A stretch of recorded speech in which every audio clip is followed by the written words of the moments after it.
పిఠాపురం నుంచి ప్రత్యేకించి వచ్చిన మీ అందరికీ పేరు పేరున హృదయపూర్వక నమస్కారాలు. పిఠాపురం నుంచి అందరూ నన్ను ఎంతో నమ్మకంగా గెలిపించారు. మన పిఠాపురం కావాల్సిన అభివృద్ధి పనులతో పాటు ప్రతి చిన్న సమస్య ఏదన్నా కానీ మన ఇక్కడ దగ్గర పర్యవేక్షిస్తూ మన డిప్యూటీ సీఎం ఆఫీస్ దగ్గర నుంచి కానీ ఇక్కడ స్థానికంగా మన ఆఫీస్ దగ్గర నుంచి అన్ని పనులు చేసుకుంటూ వెళ్తున్నాం.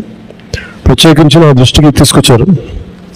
దాదాపు 42 మంది ఆర్ఫన్స్ ఉన్నారు, తల్లిదండ్రులు లేని వాళ్ళు, లేదంటే కూర్చోబెట్టి దాంట్లో సగం మంది కనీసం ఎవరు బాధ్యత తీసుకోవడానికి ఎవరు లేరు. దీనికి మనం ఏదైనా చేయాలని షణ్మోహన్ గారు అలాగే కృష్ణతేజ గారు నా దృష్టికి తీసుకొచ్చారు.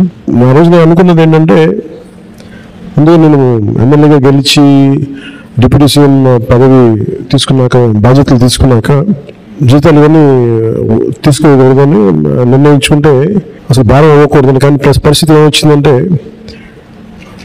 చాలా మిగతా వాళ్ళందరూ కూడా ఇబ్బంది అవుతుంది. అందువల్ల ప్రత్యేకించి నేను తీసుకొని అది ఎవరికి ఖర్చు పెట్టాలి అని అనుకుంటే, నాకు చదువుకుంటున్న మీకు, తల్లిదండ్రులు కుటుంబం దూరం మీకు, అది మీ భవిష్యత్తుకి ఏదైనా ఉంటే చాలా చాలా బాగుంటుంది అనేది నాకు అనిపించింది.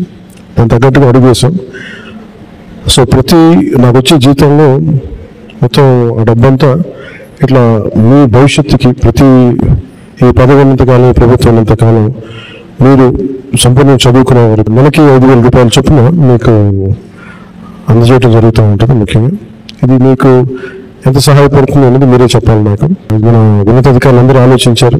దీంట్లో ఎక్కడ కూడా ఒక కులం కానీ అనేటట్లు, దాంట్లో అన్ని కులాలు ఉన్నారు, అందరూ ఉన్నారు. ఒక్కరికి నేను ఒక్క కులానికి నేను మాట్లాడాలి ఆ మనస్తత్వం కూడా లేదు నాకు.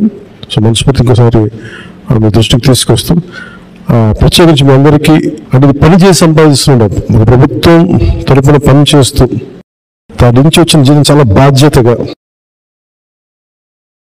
మీరు ఇచ్చిన అధికారాన్ని తిరిగి తద్వారా వచ్చిన డబ్బుని తిరిగి ఏ పిఠాపురం అయితే నన్ను కల్పించడానికి కారణం ఉందో అదే పిఠాపురం భవిష్యత్తుకి, మీరందరూ పిఠాపురం భవిష్యత్తు ఇక్కడ ఉన్న పిల్లలందరూ, సో మీ భవిష్యత్తు కోసం నేను దీన్ని తిరిగి జీతాన్ని ఇచ్చేస్తున్నాను.